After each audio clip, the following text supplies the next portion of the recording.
Welcome to Veteran Resource Podcast, where you will meet nonprofit organizations focused on improving the lives of veterans and their family members. Here is your host, Jeremy Paris.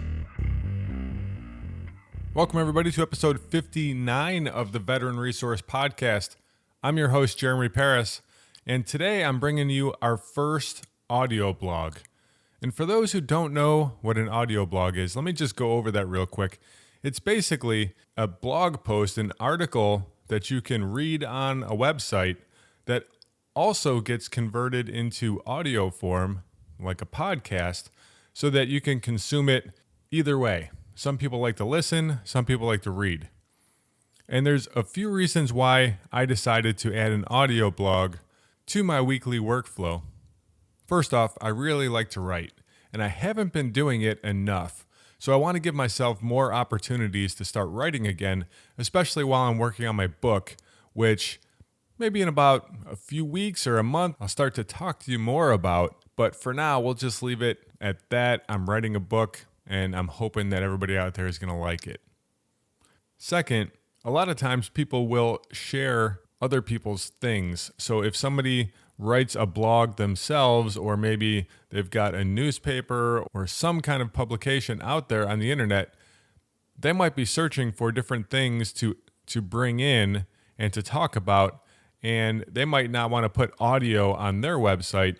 But if I put a great article out there, maybe some other news sources will grab it, and then I'll get a lot more eyes on what it is I'm doing here. And finally, the last reason is that search engines like Google and Bing, they use bots to go and crawl through everything that's on the internet. And when these bots crawl through my website, they're not going to convert anything that's audio into anything that's usable for them. What they're going to do is they're going to hit the audio file, grab the title and the description and things like that, and they'll be able to index that information for searching. But that's about it. When I write an article and put the whole article on the website, all of the data that I'm putting on there is going to be searchable in Google. So if somebody is looking for information that I have in this, then there's a much better chance that they're going to find my website through Google or through Bing or whatever search engine out there has indexed it. So now that you know what an audio blog is, let's get started with this week's.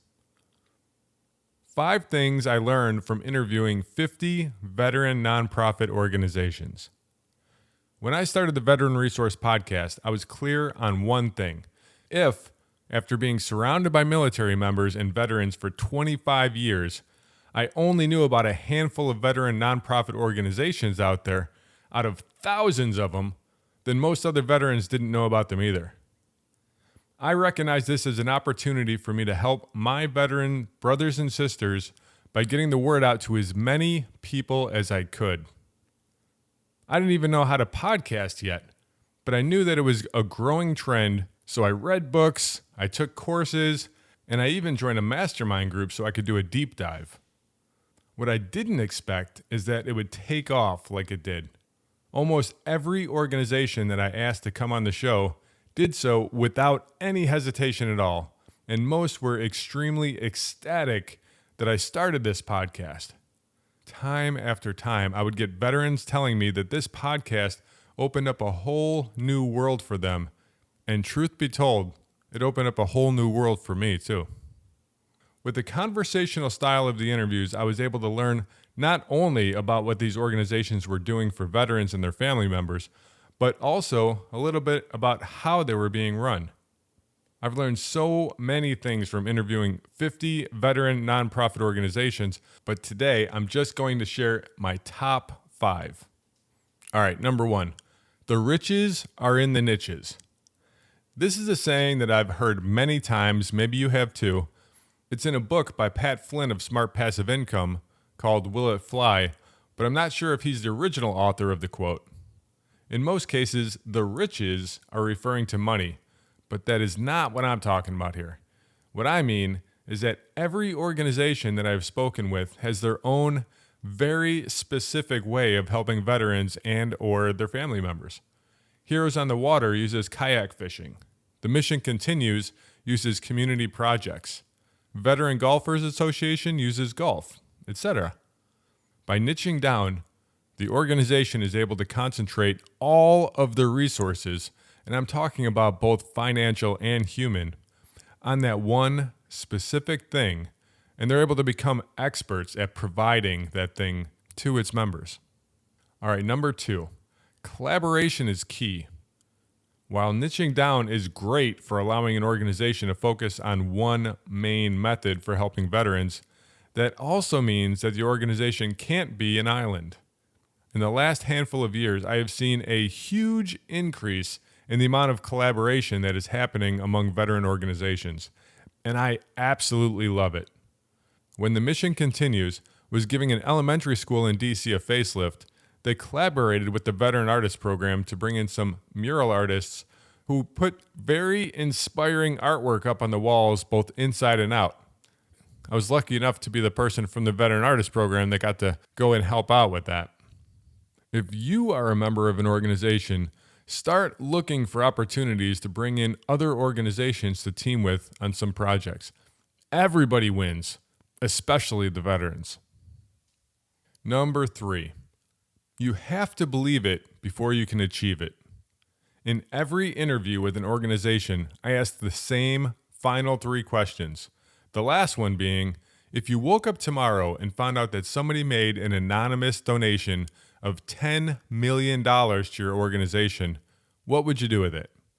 The answers I get are incredible, inspiring, and they're always different.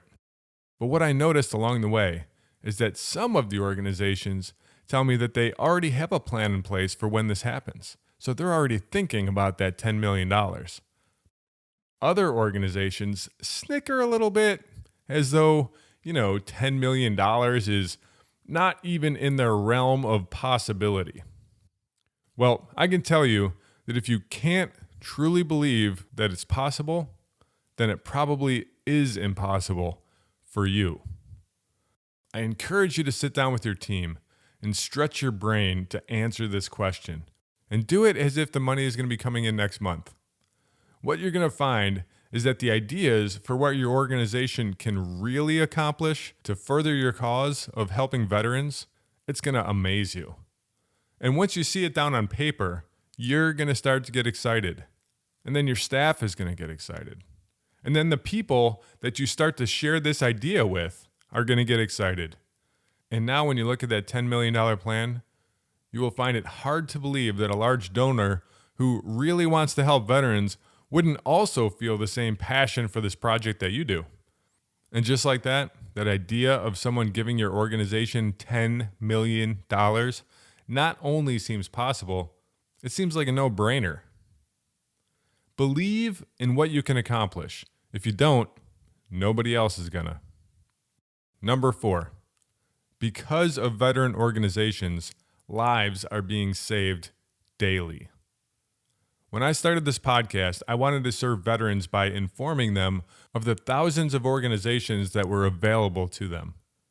After talking to all of these incredible nonprofits, I started to hear a familiar pattern. It was success story after success story of men and women who at one point were in a dark place. Some had wounds you could see, and some you couldn't. Many thought about taking their own life, and some even attempted it. But then they were plugged into a veteran organization, maybe through a friend, maybe through the VA, maybe through a series of completely random events. But in the case of these success stories, it was the turning point for these individuals. They changed their fate and not only survived, they thrived. Many became leaders in the organization or in the community, and some even went on to start their own organizations. Hearing these stories absolutely changed me. My passion for helping to spread the word about veteran organizations grew and grew with every single success story that I heard. I truly feel that there are people out there who will hear my voice on this podcast, resonate with the organization that I'm talking to, and change their fate by getting plugged in with them. And that absolutely drives me to do what I do. Number 5, serving others is a powerful addiction. Veterans sign their name on the line to go and possibly fight for their country and fellow men and women. They serve others. When the uniform comes off, that desire to serve doesn't go away, and I've talked about this in many episodes. When I talk to these leaders of organizations, you can hear the passion in their voices. When you see that the work you are doing directly impacts someone, it gets you. I've worked alongside the Veteran Artist Program, the Mission Continues, Team Red, White, and Blue, Got Your Six, the Sixth Branch, the Telling Project, Music for Vets, Code of Support, and more. I am absolutely addicted. There's no doubt about it in my mind. But I could think of worse addictions than positively impacting the world that we live in, right? Listen up. If you are not plugged into a veteran organization yet, and you're trying to figure out which one speaks to you, I invite you to go back and listen to all of the episodes of the Veteran Resource Podcast from the beginning. I also ask that you join me in the Facebook group that I created. Jump in and say hi. You can join the group just by going to veteranresourcepodcast.com/community and click on join. My goal is to get some great conversations going inside this group. So head on over, let's get started. That's all I have for you today. Thank you for being part of this incredible first week of season 3. And I've got 5 more days lined up for you next week. Create an awesome weekend.